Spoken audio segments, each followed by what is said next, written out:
Okay, so we'll start off with hemolytic anemias. Just so we'll start off with the hemolytic anemias. When you talk about hemolytic anemias, there are a lot of causes for that. They can be acquired, they can be congenital. Okay, so if you talk about at this point in time, we're going to discuss about hereditary spherocytosis, which is a congenital kind of an anemia, and that means that the person is born with it. Then we'll be talking about glucose 6-phosphate dehydrogenase deficiency, and then we'll be talking about sickle cell disease. Okay, so all three of them are congenital hemolytic anemias, not acquired. Okay, acquired as is something that a person evolves gradually over the years in his lifespan. Okay, so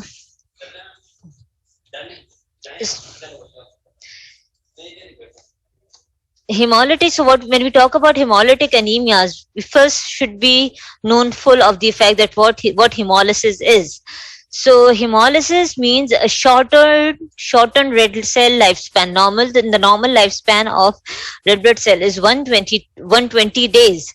But what happens in hemolysis, the red cell would die at 10 days, would die at 12 days. Okay, 12 days of its life.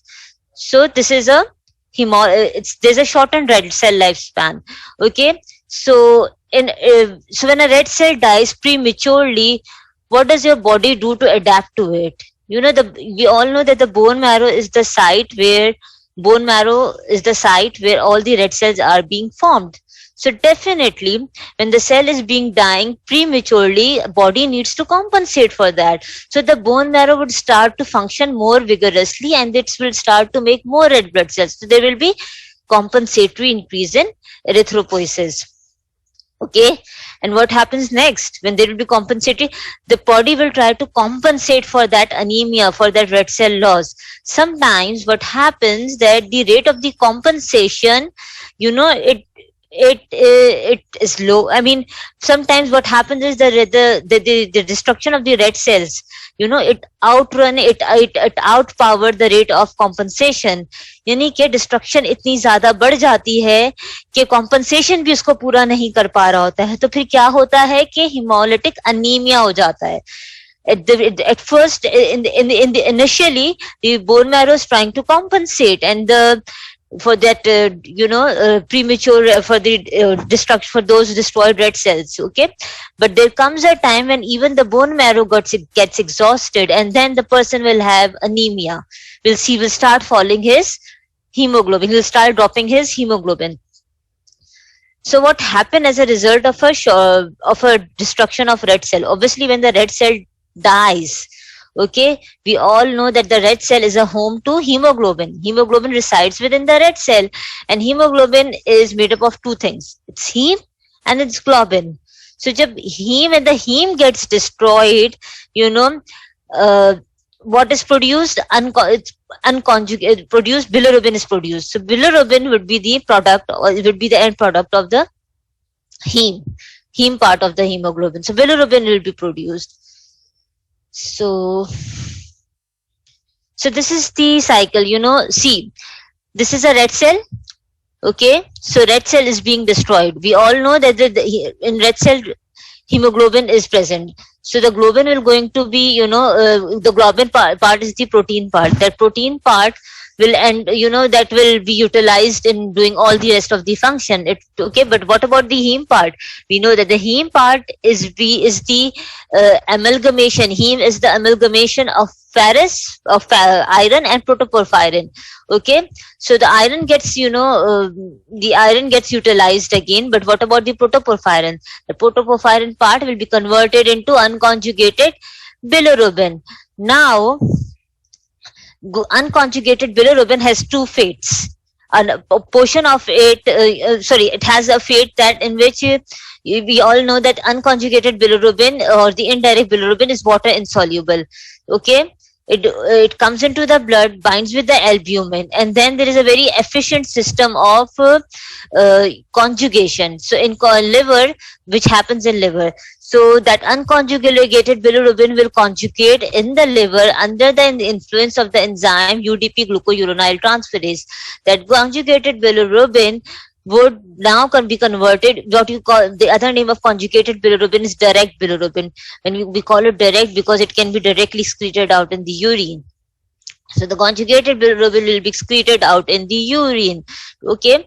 But a portion of the conjugated bilirubin will be excreted in the urine, whereas the rest, first it will going to convert into urobilinogen by gut bacteria, and then this urobilinogen is basically the urobilinogen which gets excreted in the feces, and a part of the excreted in the feces, and a part of that, it enters, a part of that enters into enterohepatic circulation and goes back to the liver, and the another part of it excretes out from the urine. So the conjugated bilirubin gets excreted out in feces in the form of stercobilin.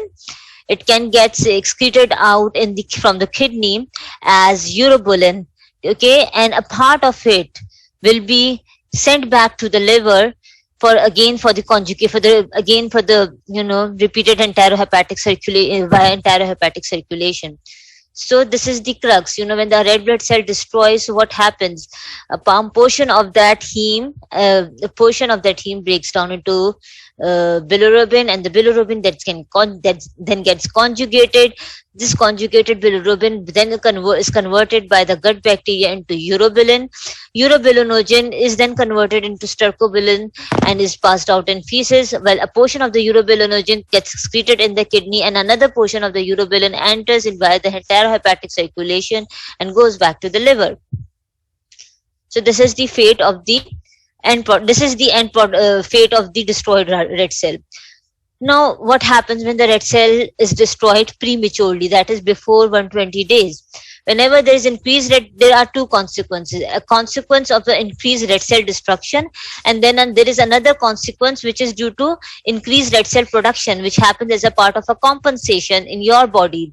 So first we're going to talk about increased red cell destruction. Whenever there is increased red cell destruction, there will be unconjugated hyperbilirubinemia, okay, in the blood, and it will be manifested in the form of jaundice. It will be manifested in the risk of because this unconjugated this bilirubin gets deposited in gallbladder, and this gallbladder gets gets bind with the calcium, and it forms with gallstones. So one of the fate, when there is a repeated destruction of red cells, there is increased risk of gallstones.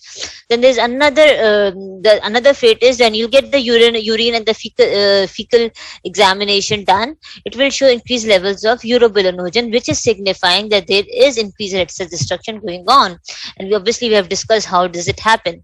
And then there's decreased serum haptoglobin and hemopexin. So this usually happens when the red cells are being destroyed within the vessel. Whenever there is intravascular hemolysis, the red cells are being destroyed within the confinement of the vessel before going into the extravascular space. We should know whenever the red cells are being destroyed within the vessel, there is a carrier for for the destroyed bilirubin, that is for the free hemoglobin. That free hemoglobin which is released, it's dangerous. So haptoglobin is present in the circulation. It gets it binds with that free hemoglobin, and as well as the hemopexin. It is another a carrier protein which binds to the free hemoglobin which is being released from the destroyed red cell within the intravascular compartment. So obviously when they will bind with all of the free hemoglobin, their levels will be saturated, their levels will fall. Once there will come a time that the level will fall, because they have all been utilized in binding the free hemoglobin. So there will be a decreased level of serum haptoglobin and serum hemopexin. Sometimes the red cells are being destroyed outside the confinement of the vessel. So whenever the red cells are destroyed outside the confinement of the vessel wall, that is in the spleen or in the liver, what would happen? There will be splenomegaly, because the spleen is doing extra work now. It's destroying red cells. So there will be splenomegaly. It will hypertrophy. So, and what if the red cells are being destroyed within the vessel? Obviously, there will be decreased serum haptoglobin. In addition to that, when haptoglobin will be saturated, the free hemoglobin will be circulating in the blood. Okay, it's very dangerous when free hemoglobin starts coming out in the blood. The reason being, this free hemoglobin, when when when it starts circulating in the blood, obviously it will then penetrate, it will then go into the renal tubules as well, and it may result in renal failure. And obviously hemoglobinuria would be one of the manifestation of intravascular hemolysis. Okay, then hemosideриnuria, that is these hemosiderin is another carrier protein which is present within the kidneys, and which binds hemoglobin, free hemoglobin. And then obviously there will be decreased iron stores, because all of the iron is being utilized by the bone marrow to compensate for the red cells. So obviously there will be increased utilization of it, and the end result is there will be decreased stores of the iron within the macrophages. So increase, and then there another consequence will be that the bone marrow is trying to compensate for the decreased red cells in the circulation. So what would be the end result of that? There will be marrow expansion, there will be bone changes, because the more marrow is trying to compensate, and there will be increased erythropoiesis within the marrow. There will be reticulocytosis. Minded reticulocytes are the immature red cells that you get to see in the peripheral blood, in the circulation. They will come out, okay, prematurely in the red cells to compensate for anemia. And obviously there will be increased folate requirement, because you need a lot of folate to build the DNA of the immature erythroid precursor red cells. You need a folate for that. Obviously when there will be increased requirement, so there will be increased utilization of it, and if it is not being replenished, then the red cells will become macrocytes. They will increase in size of. Okay, now, so hemolysis could be congenital, it could be acquired. At this point in time, we are talking about congenital hemolytic anemias. Secondly, it could be extravascular and intravascular. We have already discussed. That is when the red cells are destroyed within the confinement of the vessel, or when the red cells are destroyed outside the confinement. So when it is extravascular, it means that the red cells are being destroyed within the spleen. Okay, we all know that the spleen is basically what is a spleen? Spleen is nothing but the sinusoids and the dilated capillaries that are inhabited by the macrophages. Those macrophages are there sitting and waiting for red cells, all the red cells, all the crippled and the dysfunctional, waiting to receive those crippled and dysfunctional red cells and to engulf them and to eat them. So obviously whenever there is extravascular hemolysis, the spleen will be enlarged, okay, and there will be anemia, there will be jaundice as a result of the breakdown of the heme. There will be splenomegaly. But whenever there is intravascular hemolysis, the red cells, that means that the red cells are destroyed within the confinement of the vessel wall. So there will be anemia, and then obviously within in the peripheral vessel, in the vessel, there is no macrophage. So that free hemoglobin is going to be circulating in the blood. So there will be hemoglobinemia. There will be this free hemoglobin will be entering into the renal tubules. So there will be passing in the urine. So in hemoglobinuria will be another component of the intravascular hemolysis. Hemosideриnuria and jaundice will be the manifestation of both intravascular as well as extramuscular hemolysis. So what happens in intravascular hemolysis? That is when the red cells are being dyed within the confinement of vessel. The free hemoglobin is released rapidly and it saturates the haptoglobin. Haptoglobin, mind it, what is haptoglobin? It's a protein which is present in the blood, which is there to receive free hemoglobin. It takes that hemoglobin, bind it with itself, so that this free hemoglobin does not, cause damage to the kidney. But once this is saturated, then what happens? The excess hemoglobin will wander free within the vessel. This excess hemoglobin, and obviously it will pass the kidney to the renal tubules, and therefore it enters the urine. And as a result, we know that hemoglobin heme is basically is made up of iron and protoporphyrin. So there is so protoporphyrin though is being taken up by this haptoglobin kind of thing. But the free iron, what is that? How will that be? What will happen to that free iron? As iron is released, the renal tubules become loaded with hemosiderin. So there will be hemosiderin is again a protein which is present in the renal tubules, and it binds the iron, free iron. And once it becomes saturated, this hemosiderin, there will be hemosideриnuria would happen. Okay, so there will be decreased serum haptoglobin in intravascular because it's all saturated. There will be hemoglobin urea and there will be hemosideruria when there is an intravascular hemolysis. Now you should know, first we're going to talk about HS. That was all about hemolysis. First we're going to talk about hereditary spherocytosis, but for that you have to you should be knowful of the basic concept of a red cell membrane. So what is a red cell membrane made up of? It is made up of lipid bilayer, okay, that consists of phospholipids and cholesterol molecules. Okay, then within these lipid bilayers, this is C, lipid bilayer. ठीक है, ये एक layer ये है, this is the second layer. Okay, so within these lipid bilayers there are proteins which are cholesterol, and there are then proteins, okay, vertical proteins, and these are the horizontal proteins. These are the vertical proteins which are invaginating invaginating this lipid bilayer. ठीक है, तो ये cholesterol और proteins के amalgamation से बनता है आपकी रेड सेल मेम्ब्रेन. ठीक है, ये लिपिड होता है बाइलेयर. ठीक है, ये इसका हाइड्रोफिलिक एंड होता है, वाटर सॉल्युबल, और ये दोनों इसके हाइड्रोफोबिक एंड्स होते हैं. ठीक है, नॉन पोलर. सही है. और ये होता है आपका प्रोटीन, ठीक है, जो कि वर्टिकल प्रोटीन्स कहलाता है, और ये होते हैं आपके हॉरिजॉन्टल प्रोटीन. इनका what is the function of these proteins? They serve, they give deformability to red cells. When I talk about deformability of the red cell, what does that mean? See, a normal red cell is biconcave. ठीक है, वो biconcave होता है. Biconcave होने का मकसद क्या है? क्यों रेड सेल बाइकॉनकेव होता है? So that it can invaginate through the small capillaries. वो कैपिलरीज से भी घुस के चला जाएगा. जहां रेड सेल्स की जहां वेसल वॉल कॉन्स्ट्रिक्ट हो रही होगी वो वहां से भी गुजर जाएगा. ये डिफॉर्मेबिलिटी होती है कि वो फ्लेक्सिबिलिटी देता है. ये सारी चीजें मिलके रेड सेल्स को फ्लेक्सिबिलिटी देते हैं कि वो हर छोटे मोटे हर कॉन्स्ट्रिक्टेड एरिया से गुजर जाए और उससे थ्रू कर जाए. तो यही वजह है कि बाइकॉनकेव आपको अल्लाह ताला, इट्स अ वेरी, मतलब when you it's something which is beyond comprehension. I mean, there is a reason for everything, that why red cells are being biconcave, why not it is circular. That's the reason. Because a red cell, if the red cell would become circular, it would become spherical like a ball, so it cannot penetrate through the small capillary. उसकी deformability खत्म हो जाएगी. तो a normal red cell is biconcave, and the reason it's biconcave is because of the cytoskeleton. ये पूरा skeleton है बेटा, ये membrane जो कि इसको डिफॉर्मेबिलिटी देती है. ये हैं आपके हॉरिजॉन्टल प्रोटीन्स, ये हैं आपके वर्टिकल प्रोटीन्स, और ये है आपकी लिपिड बाइलेयर. ये आपका रेड सेल की मेम्ब्रेन है. ठीक है.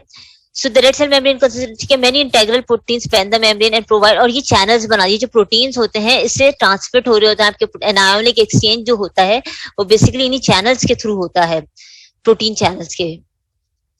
So many integral proteins and provides the channel between plasma and cytosolic compartment. The integral proteins that provides the link between the plasma surface and the cytoskeleton have conveniently been referred to as vertical connection.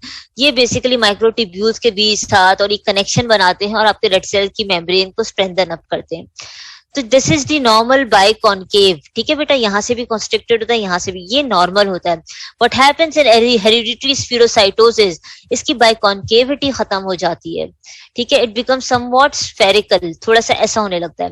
अब क्या होता है जब ये spherical होने लगता है ना बेटा, तो जब ये थोड़ी सी भी whenever there is a constricted vessel या आर्टेरियोल आएगी या वेनियोल आएगी, तो क्या होगा कि ये it won't be able to get through that. So there will these outpouchings of membrane starts being formed, and they will get chipped off from this membrane, और फिर एकदम, and it will start assuming the shape of a ball, spherocyte. Obviously this is spherocyte cannot sustain enough in circulation. It will go whenever it will come out of the cellular out of the confinement of the vessel.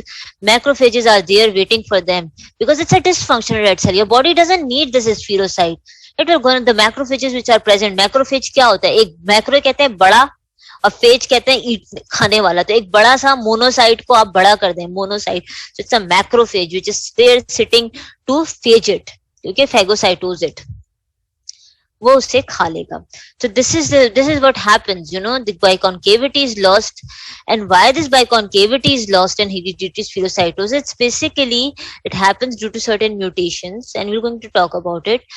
तो जिसकी वजह से आपके वो proteins नहीं बन पा रहे होते हैं जो कि एक नॉर्मल रेड सेल्स में मौजूद होते हैं. To keep this you know, to give this red cell a biconcave shape. जब वो प्रोटीन्स नहीं मौजूद होंगे तो फिर रेड सेल की शेप होगी ऐसी, और उसके बाद होगी ऐसी पॉपिंग आउट ऑफ मेम्ब्रेन, जब ये कॉन्स्ट्रिक्टेड कैपिलरीज और वेसल से गुजरेंगे, और फिर ये बन जाएंगे ऐसे स्फीरोसाइट्स, और ये स्फीरोसाइट्स भी रेड मैक्रोसाइट खा जाएगा, मोनो मैक्रोफेज खा जाएगा, क्योंकि macrophage body doesn't need these rest functional red cells. Okay, it's non functional for us. So, there is a primary, what happens in hereditary spherocytosis?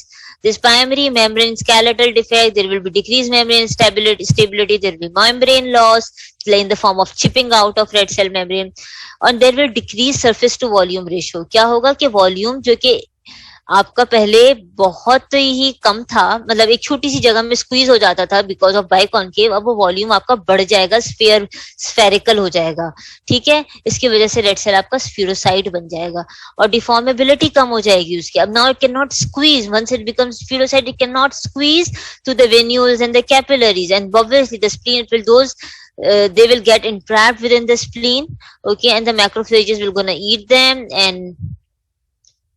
and this is what happens in HS. So HS, or hereditary spherocytosis, is genetically determined hemolytic anemia characterized by spherocytes, round cells with smaller than normal diameter, ठीक है, which lag the area of central pallor. Usually red cells have 1/3 of the red cells has a central pallor, but what happens in में एक red cells जो होते हैं normally उसमें central pallor होता है बीच में, यानी कि hemoglobin peripheries में होता है और बीच में खाली होता है. But what happens in spherocytes, the red cells, the middle portion of the red cells will also be hemoglobinized, तो उसमें central pallor नहीं होता, पूरा का पूरा hemoglobin से भरा हुआ होता है. तो spherocytes lack central pallor. Okay, so about 60% of the hereditary spherocytes cases results from a defect in the encheirin spectrin complex. Other include band 3 abnormalities along with the protein. तो बेटा ये encheirin spectrin होता है क्या है?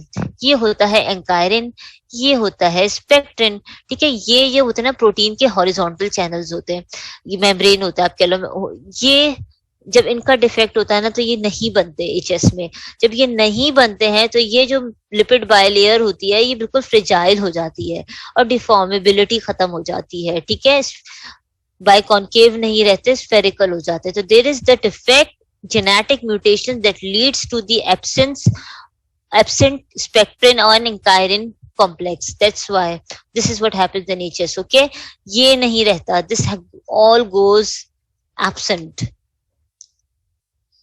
ठीक है जी. And it is autosomal dominant, that means it will be manifested even if you get one abnormal gene from any of the parent. ठीक है, तो autosomal dominant inheritance होती है. dominant में आपको एक जीन काफी है to cause someone HS. So there is always a family history, भाइयों में भी होगा, बहनों में भी होगा. The commonest form parents में भी किसी में हो सकता है HS. But the good thing is HS is compatible with life. Okay, because इसमें red cells टूट रहे हैं, but the bone marrow is compensating very well in HS. So it's compatible with life, unlike thalassemias. See, the commonest form of HS presents as anemia, because red cells जल्दी जल्दी टूट रहे हैं तो anaemia होगा, जॉन्डिस होगा, क्योंकि spleen जल्दी जल्दी रेड सेल्स खा रहा है, हीम निकल रहा है, और वो हीम जो है फिर कन्वर्ट हो रहा है बिलिरुबिन में, और वो जब अनकॉन्जुगेटेड हीम, आपको पता है कि अनकॉन्जुगेटेड जो होता है वो आपको एक टेरिक देता है, एक टेरेस का वाला जो है वो जॉन्डिस कराता है. फिर स्प्लीनोमेगैली हो रही है क्योंकि स्प्लीन बहुत ज्यादा काम कर रहा है, मैक्रोफेजेस एक्टिव हुए हैं उसके अंदर, तो वो बढ़ रहा है, हाइपरट्रोफीड हो रहा है, गॉल स्टोन्स बन रहे हैं. ठीक है, सबके जितने भी एचएस वाले पेशेंट्स होते हैं they do have gallstones 190% of the time because of that conjugated bilirubin gets fused with the calcium and the present in the gallbladder, so that results in gallstones. तो ये होते हैं बेटा रेड सेल्स. अगर आप microscope में देखो तो ये सब में सेंट्रल पैलर होता है, एंड माइंड इट, ये आपको रेड सेल्स, ये now these are the normal red cells. ठीक है, जो आपको माइक्रोस्कोप में नजर आते हैं. ऑलवेज रिमेम्बर कि रेड सेल ऐसे नहीं होते हैं रियलिटी में. जब हम 3D शेप देखेंगे ना तो वो बाइकॉन्केव होते हैं. ठीक है, तो डोंट कंफ्यूज योरसेल्फ कि ये स्फेरिकल है, ये स्फेरिकल नहीं है, ये नजर ऐसे आते हैं. अगर आप इसका 3D करें ना, 3 डायमेंशनल इसको देखेंगे ना, तो ये बाइकॉन्केव होते हैं. सही है. अच्छा, इसके बाद अगर आप इसमें देखें तो इसका सेंट्रल पैनल खत्म हो गया है, और ये जो है अब इसमें ये है एचएस में आप ये देखा करो कि सेंट्रल पैनल नहीं होता और ये स्फीरोसिटिक बन जाते हैं। सही है, सो दीज आर स्फीरोसाइट्स। एचएस में आपको ये रेड सेल्स मिलेंगे। नॉर्मली रेड सेल्स ऐसे होते हैं, but in hereditary spherocytosis you will get these small red cells which loses it's central panel. ठीक है, जब रेड सेल्स में से सेंट्रल पैनल खत्म हो गया तो उसको कहते हैं आप स्फीरोसाइट्स। ठीक है, ये छोटे होते हैं, राउंड इन शेप होते हैं। ठीक है, फिर इनका सेंट्रल पैनल नहीं होता है। और रेड सेल नाउ आपका your bone marrow is trying to compensate for that anaemia, तो it's trying to throw away all the immature red cells that is being produced by the bone marrow in the form of reticulocytes. So what are those reticulocytes? Immature red cells. Okay, ये immature red cells हैं, polychromatic red cells भी कहते हैं इसको। इसमें ribosomes अभी भी मौजूद हैं। एक मेच्योर रेड सेल में राइबोसोम्स नहीं होते, एक मेच्योर रेड सेल में एनआरबीसी नहीं होता, लेकिन bone marrow is trying to compensate for anaemia, तो वो immature it's throwing out all immature red cells in the circulation in the form of reticulocytes. These are all immature red cells and in the form of nucleated red cell. देखो इस red cell में अभी तक nucleus मौजूद है। ठीक है, it's an immature red cell. The bone marrow is just trying to compensate for anemia in whatever way it can. So it is throwing all the premature cells in the circulation. So in order, to compensate for the anemia. So what happens when there is HS? Bone marrow is trying to compensate for their anemia. So the bone marrow will be, in the bone marrow there will be increased red cell precursors. There will be reticulocytosis. ये आपने देखा ये सारे reticulocytes है। Reticulocytes क्या मतलब होता है कि इनमें भी राइबोसोम्स मौजूद हैं। ठीक है, रेटिकुलोसाइटोसिस, तभी तो ब्लू कलर है इनका राइबोसोम्स की वजह से। दिल बी हीमोसिड्रोसिस। ठीक है, हीमोसिड्रिन प्रेजेंट होता है रीनल ट्यूब्यूल्स में, वो भी बढ़ जाएगा, उसमें भी एक्स्ट्रामेड्यूलरी हेमाटोपोइसिस होना शुरू हो जाएगी। जाहिर है कि रेड सेल अब हर जगह बनना शुरू हो जाएंगे टू कॉम्पनसेट। एक्स्ट्रामेड्यूलरी का क्या मतलब होता है कि बोन मैरो के अलावा जहां जहां जगह मिल रही है ना वहां रेड सेल्स बनना शुरू हो जाएंगे। वो that's pretty rare, that happens more commonly in thalassaemias. Pigment gallstones होते हैं चेस्ट में। ठीक है, it has but a stable clinical course. ठीक है, it's compatible with life. All you need is to have a regular folic acid supplementation. और folic acid रोज खाते रहें तो ये compensated रहता है। सही ना, सॉरी हम थोड़ा आगे निकल गए। ठीक है, लेकिन ये पेशेंट्स होते हैं एचएस की वजह से primary infection with parvovirus B19 produces specific and marked inhibition of erythropoiesis often characterizes aplastic crisis. क्या होता है कि एचएस वाले पेशेंट जो होते हैं they are more susceptible to get attacked by parvovirus infection. और हमेशा याद रखें whenever you whenever whenever you see this word parvovirus B19, think of aplastic crisis. This parvovirus is a very bad virus in the sense that it directly attacks erythroid precursors. When I talk about erythroid, इसका मतलब है red cells. Okay, red cell precursors, and causes the suppression of, and it just wipes out the marrow, और ये plastic crisis हो जाता है। ये plastic crisis क्या होता है कि आपके रेड सेल्स के सारे आपके बोन मैरो के सारे प्रीकर्सर्स जो है ना ये पार्वोवायरस खा जाता है। सो ये प्लास्टिक एनीमिया हो सकता है। It's a rare complication but it may happen because HS के patients are susceptible to parvovirus B19 infection. Okay, so that brings us to the end of HS. Now we'll talk about G6PD deficiency. Okay, G6PD deficiency क्या होता है? हमें ये पता होना चाहिए कि ग्लूकोज 6 फॉस्फेट डिहाइड्रोजिनेज एक एंजाइम है जो रेड सेल मेटाबॉलिज्म में इंपॉर्टेंट होता है। इस एंजाइम की वजह से NADPH प्रोड्यूस होता है। वो NADPH जो होता है उसके पास क्या है? H है, यानी कि हाइड्रोजन है, NADPH। ये H जो होता है ये बहुत जरूरी है इस रेड सेल्स की मेम्ब्रेन को रिड्यूस्ड फॉर्म में रखने के लिए। जितने भी फ्री रेडिकल्स बन रहे होते हैं, ये जो H है ना, NADPH का जो H है वो उसको न्यूट्रलाइज कर देता है। ठीक है, और वो रेडिकल्स फिर रेड सेल्स को डिस्ट्रॉय नहीं करते हैं। सो what happens, but in जब ये G6PD ये ग्लूकोज 6 फॉस्फेट डिहाइड्रोजिनेज एंजाइम मौजूद नहीं होता तो NADPH नहीं बनता. जब NADPH नहीं बनता तो जितने भी फ्री रेडिकल्स प्रोड्यूस हो रहे हैं, hydrogen peroxide, sulphur radicals, free oxygen radicals, वो सारे रेड सेल मेम्ब्रेन को अटैक करते हैं. और जब वो अटैक करते हैं तो रेड सेल की मेम्ब्रेन डिस्ट्रॉय होती है. तो ये फ्री रेडिकल्स को बेसिकली जो है NADPH इसको न्यूट्रलाइज करता है. ये NADPH कौन बनाता है, किसकी मदद से बनता है? It is being produced by the help of this enzyme glucose 6 phosphate dehydrogenase.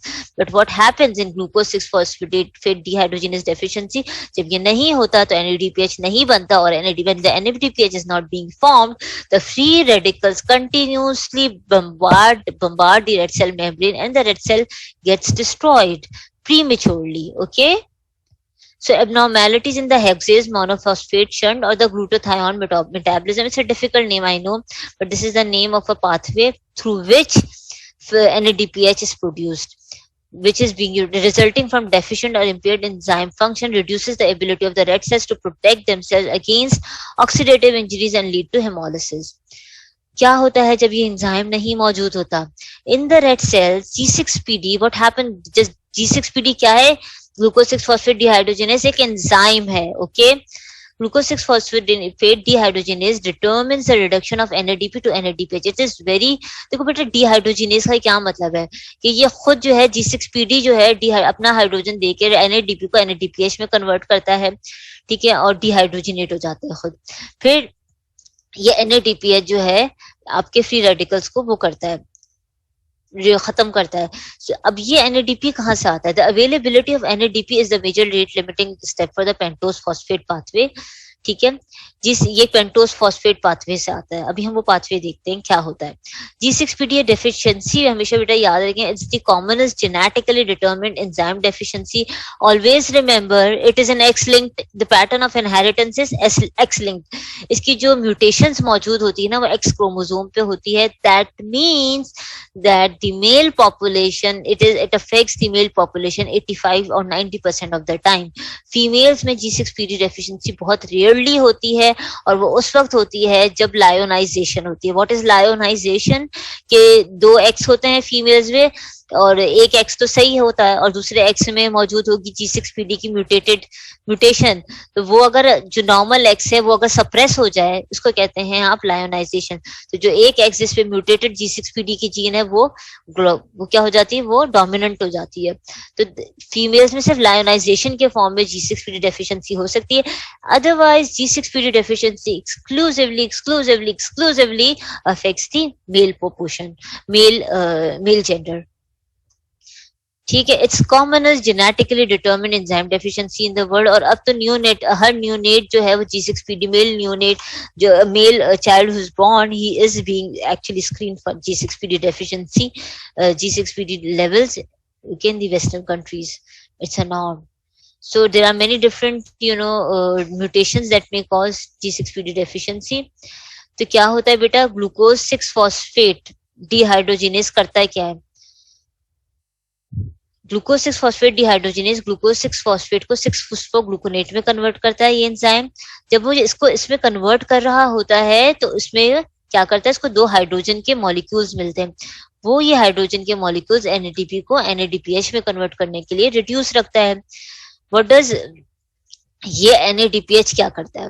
ये बेसिकली ग्लूटाथायोन रिडक्टेज यूज करता है इस NADPH को, और ये रिड्यूस्ड ग्लूटाथायोन बेसिकली सारे फ्री रेडिकल्स को खत्म करता है. समझ आया?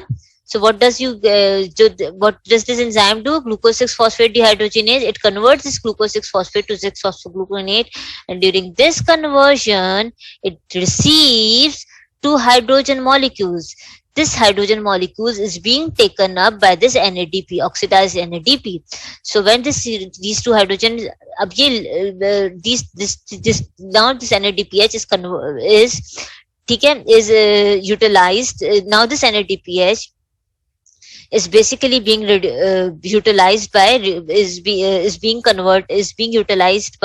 glutathione reductase.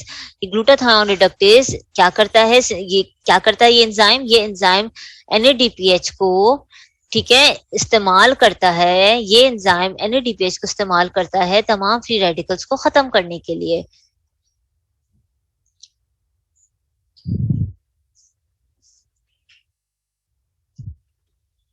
सो G6PD, लेकिन जब ये एंजाइम ही नहीं होगा ग्लूकोज 6 फॉस्फेट डिहाइड्रोजिनेज, तो ग्लूकोज 6 फॉस्फेट इसमें कन्वर्ट ही नहीं होगा, और जब ये इसमें कन्वर्ट नहीं होगा तो there will no NADPH will be produced, and when there will be no production of NADPH, what will happen? This glutathione reductase will not going to do its function. So all these free radicals which are being produced like hydrogen peroxide, it will remain there and it will, oxidative, it will do the oxidative injury to the red cell membrane, and the red cell membrane will die prematurely. So you need this to for this to function. ठीक है, NADPH, glutathione reductase will only function if it will get this NADPH. So glutathione reductase will not gonna function, it will not serve its function if it will not get NADPH. And how do you get this NADPH? By the action of this enzyme glucose 6 phosphate dehydrogenase. So this is crucial. This is the rate limiting. This is the determinant enzyme. So you need to have this in order to produce this. In order to for glutathione reductase to function, it needs this. Okay, so that this hydrogen peroxide does not cause oxidative damage. So G6PD deficiency is widely disseminated in the it is present. It's very much prevalent in our part of the world as well. Okay, in subcontinent. Always remember that. X-linked affect the males mostly. Episodic hemolysis hota hai. So whenever a body gets a patient with G6 whenever it will receive oxidative stress. Now what are oxidative stress? Tamam, all those stressors which produces free radicals in your body. So what are those stressors? Infections. Mind it, in all the infections, free radicals, that is hydrogen peroxide, oxygen, sulfur groups, these are being produced in a rampant way, whenever there is an infection. Okay, so whenever a patient with glucose 6 phosphate dehydrogenase deficiency has an infection, that person is going to hemolyze because it doesn't have NADPH to combat those free radicals. So the infections are very deadly. Infections are deadly in a patient with G6PD deficiency. And then there are certain drugs. The most prototype drug is primaquine and chloroquine, anti-malarials. Always, always and always, whenever you prescribe primaquine or chloroquine to a male patient, get a G6PD level done before prescribing this medicine. Why? Because these are the two notorious drugs which will produce free radicals. And if a patient is G6PD deficient, those free radicals will may cause significant anemia, may cause significant hemolysis. And then there is another fava beans. These fava beans are also notorious for producing those free radicals. So fava beans should not be taken by a patient, by a person who's G6PD deficient. Okay, so three are oxidative stressors. There are three oxidative stresses that a patient with a G6PD deficiency cannot cope up with. And what are those oxidative stressors? Infection, drugs, and fava beans. So how will you diagnose it? You will diagnose with the levels of G6. We will get a G6PD level done, and there will be 1%, 0%. The levels will be markedly low. आप blood में भी इसे diagnose कर सकते हो. blood में white cells मिलते हैं. See, these are the white cells. ठीक है, ऑक्सीडेटिव स्ट्रेस की वजह से मैक्रोफेजेस ने इसका एक पोर्शन खा लिया है. ठीक है, और अब ये white cell के फॉर्म में. और क्या मिलता है आपको? You get to see ghost cells और ब्लिस्टर सेल्स. ही these are the blister cells. तमाम जो आपका डीनेचर्ड हीमोग्लोबिन है ना, वो एक तरफ पुल आउट हो गया है क्योंकि ये पूरा ठीक है, और ये खाली हो गया है. ठीक है, तो these are the blistered cells. This is a blister cell. Okay, this is a blister cell. देखो आपकी देखो कि हीमोग्लोबिन जो है ना, ये this is a denatured hemoglobin which is pushed to the one side, and this is the खाली portion of the red cell. So this is known as blister cell.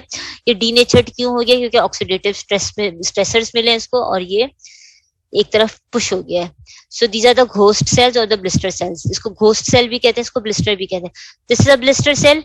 All the denatured hemoglobin is pushed on the periphery. Normally, the hemoglobin is distributed on the all the sides of the red cells. But what happens in blister cell?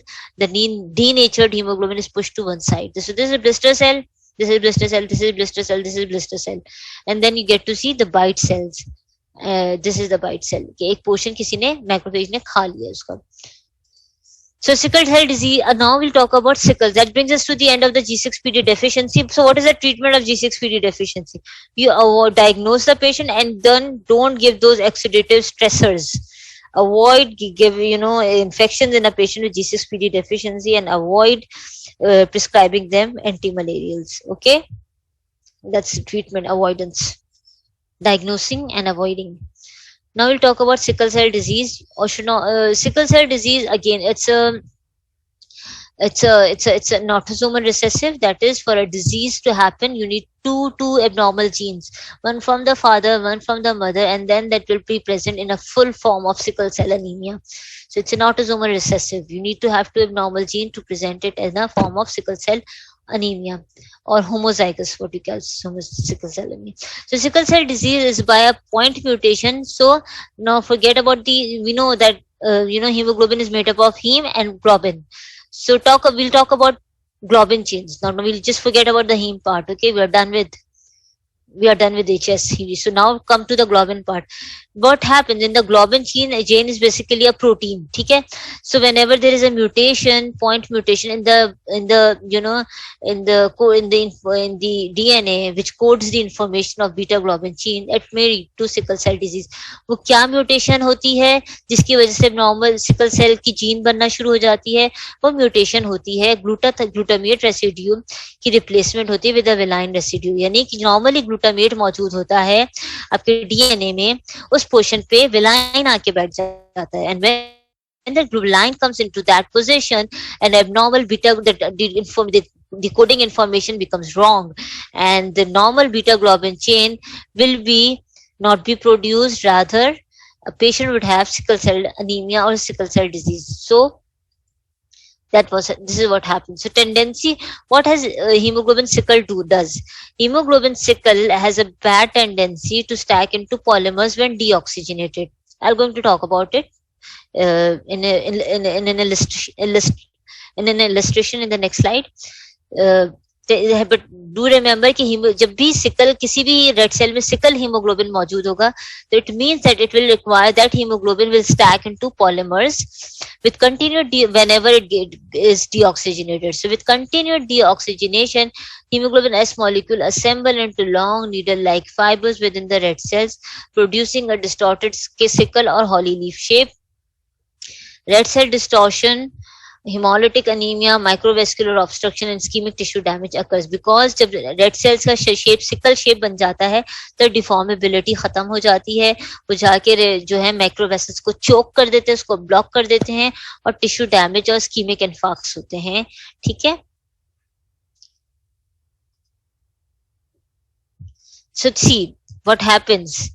जब भी red cells, this is a normal red cell, sickle haemoglobin में भी red sales normally इसी तरह होते हैं बाइकॉन्केव. लेकिन whenever they are deprived of oxygen, जब ये डीऑक्सीजनेट होने लगते हैं तो क्या होता है कि ऐसे बन जाते हैं. Normally in you and in me, the even the deoxygenated red cell would remain like this. But what happens in a patient with sickle cell anemia, it will require the shape of sickle. So when we see at the microscopic level what happens, the microscopic level में अगर हम देखें तो ये पता चलता है कि ये जो रेड सेल्स होते हैं सिकल सेल अनीमिया के पेशेंट में, जब when they are deprived of oxygen, they stack into polymers. ये एक के ऊपर एक स्टैक हो जाते हैं, और जब ये एक के ऊपर एक रेड सेल स्टैक हो जाते हैं तो रेड सेल्स की शेप ऐसा होनी शुरू हो जाती है. हीमोग्लोबिन एक के ऊपर एक स्टैक हो रहा है, और फिर रेड सेल्स भी एक के ऊपर एक चिपकना शुरू हो जाते हैं. This is basically these red cells are this is the hemoglobin, और ये hemoglobin जब एक दूसरे के ऊपर स्टैकिंग होनी शुरू हो जाती तो रेड सेल का शेप ऐसा हो जाता है. These are the small hemoglobins which are being stacked and polymerized. ये क्यों हुआ? डीऑक्सीजनेशन की वजह से हुआ. ठीक है. अगर हम मॉलिक्यूलर लेवल पे देखें तो क्या होता है, वी ऑल नो कि 2 अल्फा और 2 बीटा चेन से बनता है आपका ग्लोबिन चेन. ठीक है. लेकिन जब वो ऑक्सीजन डिप्राइव्ड होता है तो क्या होता है सिकल सेल के पेशेंट में कि एक पैच इसका यूं हो जाता है और एक पैच इसका कोई खा लेता है. ठीक है, ये हो जाता है। ये जो होता है कॉम्प्लीमेंट्री साइट बनाता है दूसरे, जिसकी ये चीज एब्सेंट होती है। इस तरह से ये पॉलीमर्स बन रहे होते हैं। ये एचबी हीमोग्लोबिन होता है मौजूद, एचबीएस एक रेड सेल का, इस तरह से हीमोग्लोबिन पॉलीमर बनाता है और वो आपको नजर इस तरीके से आता है माइक्रोस्कोप में।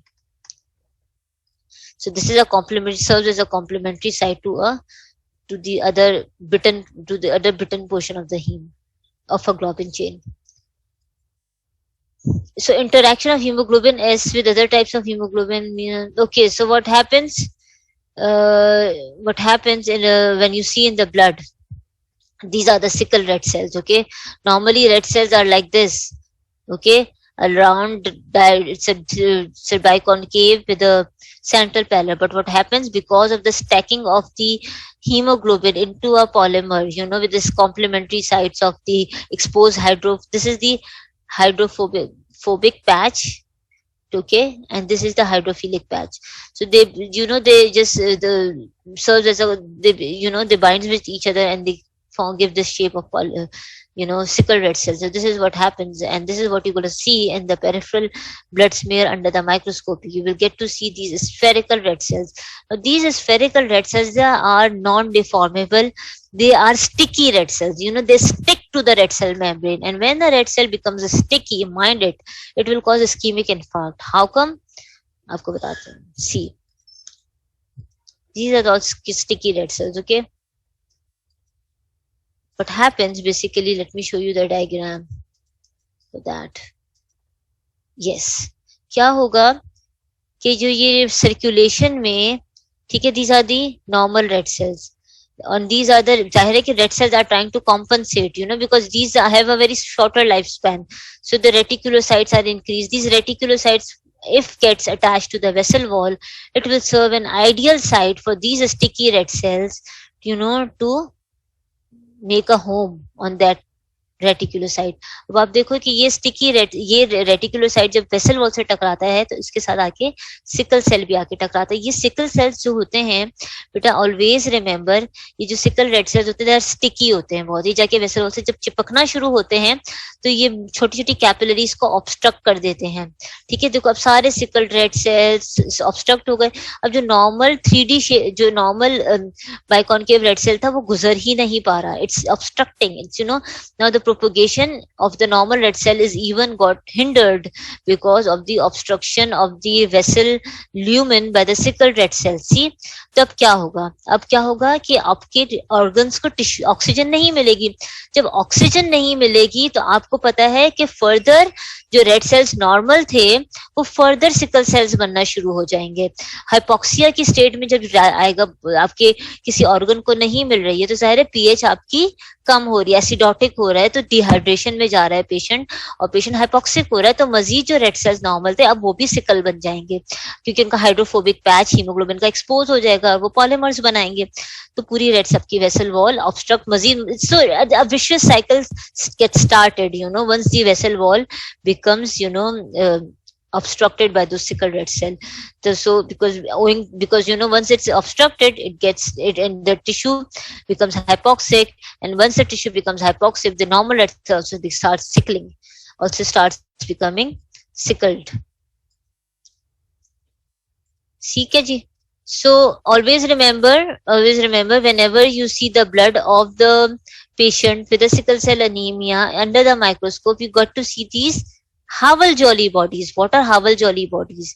These are the nuclear remnants of the red cells. Usually, these are the nuclear remnants of the red cells. Usually, they are eaten up by the macrospleen. But when they are not eaten up, they are usually eaten up by the spleen, and you never get to see that in a peripheral smear of a normal patient. But you get to see that in a patient with sickle cell anemia. And what does that signify? It signifies that कि इस patient की spleen खत्म हो गई है. It's dead. Why there is autosplenectomy in a patient with sickle cell anemia? The reason is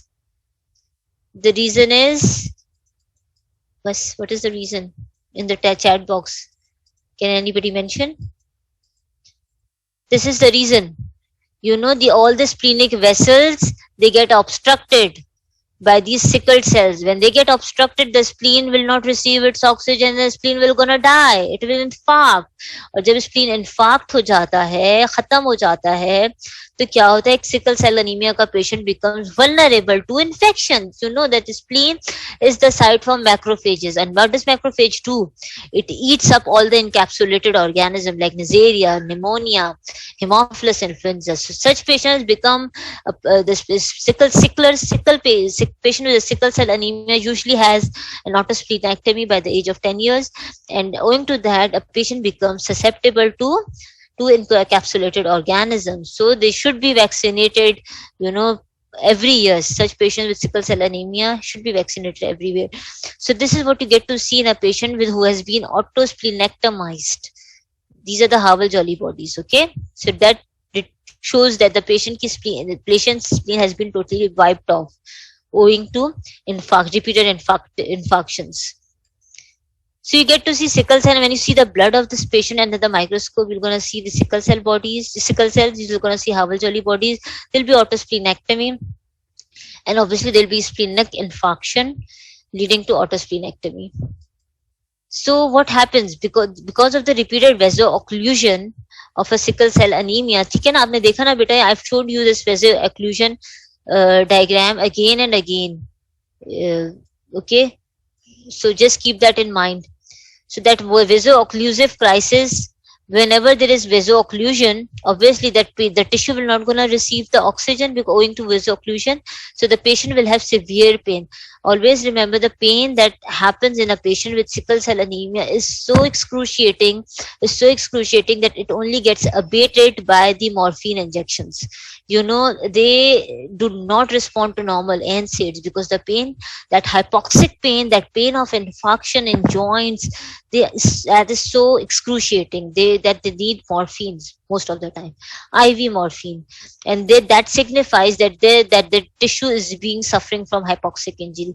So the vaso-occlusive crisis, also called pain crisis, are episodes of hypoxic injury and infarction that causes severe pain in the affected region. Hand-foot syndrome, there are numerous ulcers on the hand, on the foot, because of the tissue injury, because of the infarctions, because of the hypoxia. Then there's acute chest syndrome. What is acute chest syndrome? There's the lungs, pulmonary capillaries, when they do not receive the required amount of oxygen owing to the obviously the obstructed vessels, there may be repeated infections in the pulmonary parenchyma, and that will be manifested as pneumonia, acute chest syndrome. Then there's priapism, okay, obviously due to the obstructed supply to corpus cavernosa, so there is will be painful erection. Then obviously there can be stroke, there can be retinopathy via stroke. It's usually ischemic type of a stroke because of the obstructed supply of the oxygen of the blood to the brain parenchyma. And obviously there will be increased susceptibility to infections. Why? Because their spleen has been autosplenectomized, it has been removed. Okay, so that brings us to the end of the hemolytic anemia. So if you have any question, please share it in the chat box, okay?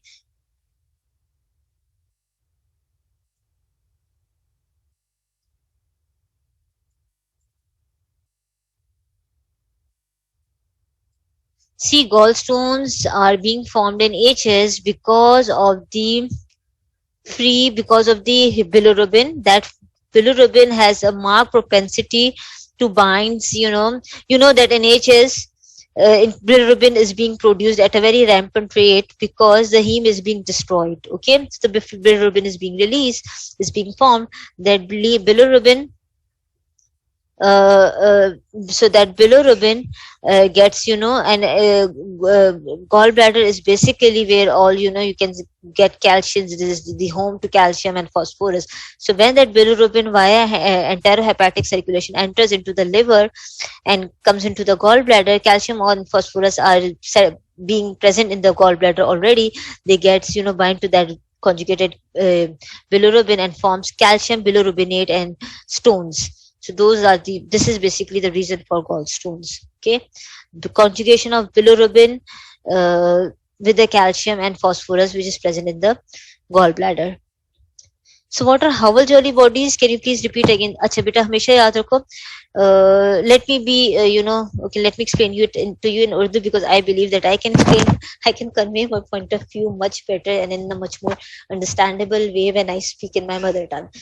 तो बेटा Howell Jolly bodies होता क्या है? It's a nuclear remnant. ठीक है, आपका जब nucleus देखो, नॉर्मली रेड सेल्स में न्यूक्लियस नहीं होता. ये न्यूक्लियस कब होता है रेड सेल? देखो, न्यूक्लियस के बगैर कोई भी सेल थ्राइव नहीं कर सकता, क्योंकि न्यूक्लियस में डीएनए मौजूद है और डीएनए रेप्लिकेशन में इंपॉर्टेंट है. लेकिन रेड सेल्स का न्यूक्लियस कब मौजूद होता है? जब वो बोन मैरो में होता है. ठीक है, बोन मैरो में न्यूक्लियस मौजूद होता है. ठीक है, वो इमेच्योर रेड सेल होता है. जब वो सर्कुलेशन में आता है ना, तो उससे पहले बोन मैरो उसमें से न्यूक्लियस निकाल के उसको सर्कुलेशन में भेजता है. सो नॉर्मली आपको सर्कुलेशन में कोई भी रेड सेल में आपको न्यूक्लियस नहीं नजर आता. ये सारे न्यूक्लिएटेड रेड सेल्स सिर्फ बोन मैरो में मौजूद होते हैं. लेकिन अगर किसी में थोड़ा बहुत भी मौजूद होता है ना, तो वो स्प्लीन उसको निकाल देता है, स्प्लीन उसको खा जाता है. लेकिन चूंकि सिकलर्स में स्प्लीन तो मौजूद ही नहीं है, तो वो कौन उसको खत्म करे, तो वो रह जाता है. ठीक है, तो बेसिकली न्यूक्लियर रेमिनेंट मौजूद होता है. एक normal red in a person like you who is a normal person who doesn't have a sickle cell anaemia, who doesn't has an autosplenectomy, अगर आपके सर्कुलेशन में रेड सेल आ जाता है जिसमें न्यूक्लियस मौजूद है, तो वो स्प्लीन उसको खा जाता है. ठीक है, और वो वो रेड सेल में से न्यूक्लियस निकाल लेता है, स्प्लीन. लेकिन एक ऑटोस्प्लीनेक्टमाइज पेशेंट में वो स्प्लीन में न्यूक्लियस रेड सेल में रह जाता है रेमिनेंट के फॉर्म में. That is Howell Jolly bodies, nuclear basophilic remnant, and it is signifying that their spleen has been removed from the body of a sickler. तो वो रह गया है और वो नहीं निकल पा रहा है.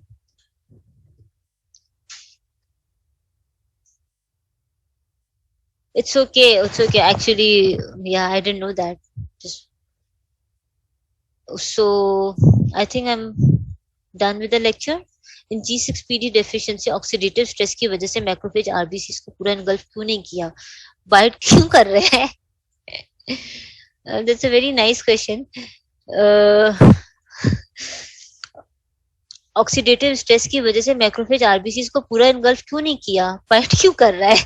देखो, पूरा भी इनगल्फ कर लेते हैं और बाइट भी कर लेते हैं, दोनों होते हैं. ठीक है, पूरा भी इनगल्फ करते हैं, ऐसा नहीं है. और अगर बाइट करके छोड़ देते ना, तो बाकी का जो रेड सेल होता है ना, वो स्फीरोसाइड बन जाता है. फिर वो बायो कॉन्केव नहीं रहता. तो इवेंचुअली वो जो स्फीरोसाइड होता है वो भी मर ही जाता है, सर्कुलेशन में आके खत्म हो जाता है, वो भी माइक्रोफेज खा ही जाता है. Madam, in sickle cell sickle cell disease is very much prevalent. पता है, it's very prevalent specially in Lyari population. Lyari के in the area of Lyari पूरे गांव हैं जो सिकलर्स के हैं. Because why? There is consanguinity. हमारे इंटर मैरिजेस बहुत होती हैं. ठीक है, जो सिकल सेल ट्रेट होता है ना, वो तो पता भी नहीं लगता, बिकॉज वो बिल्कुल जो होता है ना, like asymptomatic, this is like you and me.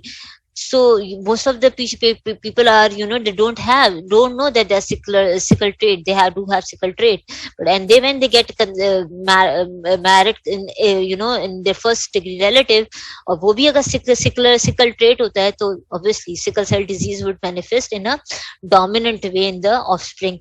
So let me tell you, sicklers किसमें? ये हमारी शीदी हबशी पॉपुलेशन में बहुत कॉमन है, ईरान में बहुत कॉमन है, ओमान में बहुत कॉमन है, सऊदिया में बहुत कॉमन है, यूएस में, कैरेबियन और वेस्ट इंडीज की पॉपुलेशन में बहुत कॉमन है, कैरेबियन साइड में. और हमारे यहाँ जितनी भी लियारी की साइड है, उसमें आपको बहुत मिलेंगे सिकलर्स.